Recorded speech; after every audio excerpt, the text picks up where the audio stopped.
Hi all, welcome back to another food blog. ಊರಿಂದ ಅಮ್ಮ ನಾಟಿ ಹಸು ಕರು ಹಾಕಿತ್ತು ಅಂದ್ಬಿಟ್ಟು ಅದ್ರದ್ದು ಗಿಣ್ಣಾಲ್ ಕೊಟ್ಟಿದ್ರು. ಗಿಣ್ಣಂದರೆ ನನಗೆ ಮೊದಲಿಂದನೂ ಇಷ್ಟ ಗೈಸ್. ಅದು ನಾಟಿ ಹಸುದು ಕರುದು ಗಿಣ್ಣು ಹಾಲಿದು. ಊರಲ್ಲಿ ಯಾರದೇ ಹಸು ಅಕ್ಕಪಕ್ಕದ ಮನೆಯವ್ರು ಹಸು ಕರು ಹಾಕಿದ್ರು ಕೂಡ ಅಮ್ಮ ನನಗೆ ಗಿಣ್ಣು ಇಷ್ಟ ಅಂದ್ಬಿಟ್ಟು ಮಿಸ್ ಮಾಡದೆ ಹಾಲನ್ನ ಕೊಟ್ಟು ಕಳಿಸ್ತಾರೆ, ಗಿಣ್ಣಾಲನ್ನ.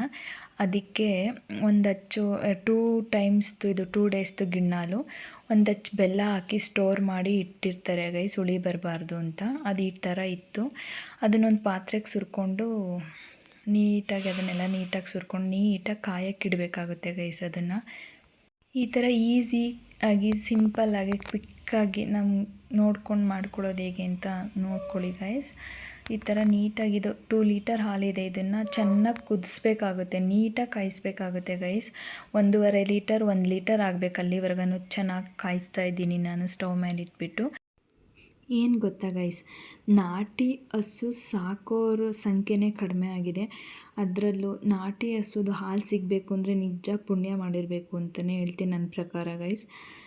ಈ ಥರ ಎಲ್ಲ ನೀಟಾಗಿ ಕಾಯ್ತಿದ್ದು ನಾನೊಂದು ಕಪ್ಪಲ್ಲಿ ಮೆಜರ್ಮೆಂಟ್ ಕಪ್ಪಲ್ಲಿ ಮಾಮೂಲಿ ದೊಡ್ಡ ಕಪ್ಪಲ್ಲಿ ಬೆಲ್ಲ, ಕಡಲೆ ಬೀಜ, ಹುರಿಗಡಲೆ, 1 ಕಪ್ ಅವಲಕ್ಕಿ, ಸ್ಮಾಲ್ ಕಪ್ಪಲ್ಲಿ ಕೊಬ್ಬರಿ ಮತ್ತು ಅರ್ಧ ಕಪ್ಪು ಸ್ಮಾಲ್ ಕಪ್ಪಲ್ಲಿ ರವೆ ಮತ್ತು ಏಲಕ್ಕಿ 4ರಿಂದ 5 ಇಷ್ಟು ಇಂಗ್ರೀಡಿಯೆಂಟ್ಸು. 2 ಲೀಟ್ರ್ ಹಾಲು 1.5 ಆಗಿರುತ್ತೆ.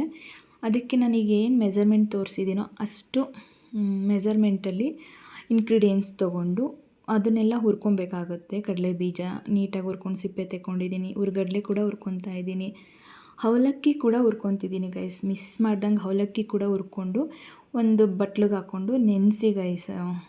ಅವಲಕ್ಕಿನ ನೆನೆಯಕ್ಕೆ ಬಿಡಿ, ನೀಟಾಗಿ ತೊಳೆದ್ಬಿಟ್ಟು ರವೆ ಕೂಡ ಹುರ್ಕೊತಿದ್ದೀನಿ. 1/2 ಕಪ್ ಸಾಕು ರವೆ. 1.5 ಲೀಟರ್ ಆಗಿರುತ್ತೆ ಹಾಲು. ಇಷ್ಟು ಇಂಗ್ರೀಡಿಯೆಂಟ್ಸ್ ಹಾಕಿ ಮಾಡೋದ್ರಿಂದ ತೆಳ್ಳಗೆ ನೀಟಾಗಿ ಸೂಪರಾಗಿ ಆಗುತ್ತೆ ಗೈಸ್. ಈ ಗಿಣ್ಣು ಸೀರಿಯಸ್ಲಿ ನೀವು ಮಾಡ್ಕೊತೀನಿ. ನಾನು ಕೊಬ್ಬರಿ ಕೂಡ ಹುರ್ಕೊಂಡಿದ್ದೀನಿ, ಲೈಟಾಗಿ ಕೊಬ್ಬರಿ ಕೂಡ ಹುರ್ಕೊಳ್ಳಿ. ಈ ಹಸಿ ಕಾಯಿದ್ರೂ ನಡೆಯುತ್ತೆ, ಹಸಿ ಕಾಯಿ ಕೂಡ ಹಾಕೋಬೋದು. ಹುರ್ಗಡ್ಲೆ ಮತ್ತು ಕಡಲೆ ಬೀಜನ ತರಿಯಾಗಿ ರುಬ್ಕೊಬನ್ನಿ ಗೈಸ್. ನುಣ್ಣಗೆ ರುಬ್ಕೊಬರಬೇಡಿ, ತರಿಯಾಗಿ ರುಬ್ಬಿ.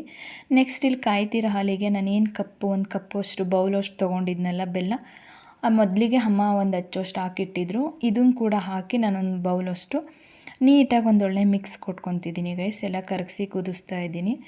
ನೆಕ್ಸ್ಟು ಅದಕ್ಕೆ ನಾನು ನೆನೆಸ್ಕೊಂಡಿದ್ನಲ್ಲ ಅವಲಕ್ಕಿ, ಅದನ್ನು ಕೂಡ ಆ್ಯಡ್ ಮಾಡಿ ನೀಟಾಗಿ ಮಿಕ್ಸ್ ಕೊಡ್ತಿದ್ದೀನಿ ಗೈಸ್. ಅದನ್ನು ಕೂಡ ಆ್ಯಡ್ ಮಾಡಿ ಅವಲಕ್ಕಿನ ಅದು ಸ್ವಲ್ಪ ಬೇಯಬೇಕಾಗುತ್ತೆ. ನೀಟಾಗೆಲ್ಲ ಆ್ಯಡ್ ಮಾಡಿದೆ ಅವಲಕ್ಕಿನೂ ಗೈಸ್.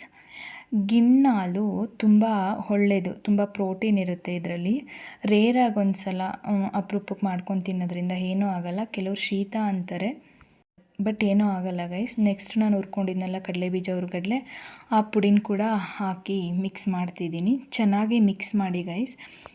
ಈ ಥರ ಮಿಕ್ಸ್ ಮಾಡೋದ್ರಿಂದ ಅದು ಮಿಕ್ಸ್ ಮಾಡಿ ಸಿಮ್ಮಲ್ಲಿ ಇಟ್ಕೊಂಡು, ಅಂದರೆ ಮೀಡಿಯಮ್ ಉರಿಲೇ ಇಟ್ಕೊಂಡು ಮಿಕ್ಸ್ ಮಾಡಿ ನೆಕ್ಸ್ಟ್ ಕೊಬ್ಬರಿ ಕೂಡ ಹಾಕ್ಕೊತ ಮಿಕ್ಸ್ ಮಾಡ್ಕೊತಿದ್ದೀನಿ ಗೈಸ್. ಕೊಬ್ಬರಿ ಕೂಡ ಹಾಕಿ ಒಂದೊಳ್ಳೆ ಮಿಕ್ಸ್ ಕೊಟ್ಟೆ. ಏಲಕ್ಕಿ ಪುಡಿ ಮಾಡಿ ಎತ್ತಿಟ್ಕೊಂಡಿದ್ನಲ್ಲ ಅದನ್ನು ಕೂಡ ಹಾಕಿದ್ದೀನಿ. ಮತ್ತು ರವೆ ಕೂಡ ಹಾಕಿದ್ದೆ, ಅದು 1/2 ಕಪ್ ಇತ್ತಲ್ಲ, ರವೆದೆಲ್ಲೋ ಸ್ಕಿಪ್ ಆಗಿಬಿಟ್ಟಿದೆ, ಪ್ಲೀಸ್ ಸಾರಿ. 1/2 ಕಪ್ ರವೆ ಹುರ್ಕೊಂಡಿದ್ರಲ್ಲ ಅದನ್ನು ಈ ಟೈಮಲ್ಲೇ ಹಾಕ್ಕೊಂಡು ನೀಟಾಗಿ ಮಿಕ್ಸ್ ಮಾಡಿ ಗೈಸ್. ನೋಡಿ ಅದು ಈ ಕನ್ಸಿಸ್ಟೆನ್ಸಿಗೆ ಬರಬೇಕು. ಅದು ಗಿಣ್ಣು ತುಂಬ ಗಟ್ಟಿ ಇದ್ದರೂ ತಿನ್ನೋಕ್ಕಾಗಲ್ಲ, ತುಂಬ ತೆಳು ಇದ್ದರೂ ತಿನ್ನೋಕ್ಕಾಗಲ್ಲ. ಮೀಡಿಯಮಾಗಿ ಈ ಥರ ಗಿಣ್ಣಂತಲೇ ಈ ಥರ ಇದ್ದರೆ ಸೂಪರಾಗಿರುತ್ತೆ ಗೈಸ್. ಸೀರಿಯಸ್ಲಿ ನನಗಂತೂ ತುಂಬ ತುಂಬ ತುಂಬ ಇಷ್ಟ ಗಿಣ್ಣು. ನೀವು ಕೂಡ ಇದೇ ಥರ ಇದೇ ಮೆಜರ್ಮೆಂಟೆಲ್ಲ ಮಾಡ್ಕೊತೀನಿ ಗೈಸ್. ಒಂದು ಬೌಲಿಗೆ ಹಾಕ್ಕೊಂಡು ಈ ಥರ ಒಂದು ಸ್ಪೂನು ತುಪ್ಪ ಹಾಕ್ಕೊಂಡು ತಿಂದರೆ ವಾವ್ ಸೂಪರ್. ಮಿಸ್ ಮಾಡದೆ ಮಾಡ್ಕೊತೀನಿ guys. Thanks for watching. Bye.